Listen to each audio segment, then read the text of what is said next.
I did a quick video for this because I couldn't connect my Rode VideoMic Go II to the Rode Central mobile app. Was searching YouTube videos hoping to get help, but no luck. So I guess maybe there are some newbies might wonder how to, and thus, this is the video.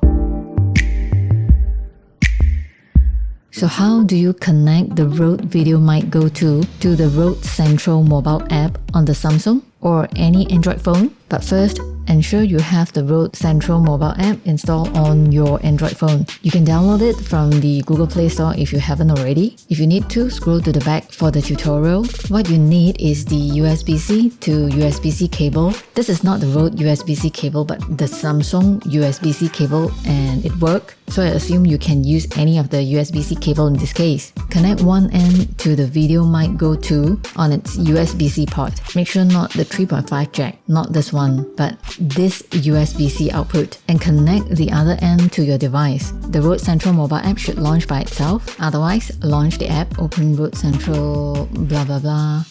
Press OK when you see this. Click update if there's anything like this. Always open Rode Central, This one is up to you. I'll just select and click OK. Click OK. Done. Here, you can play with the settings you want for the mic.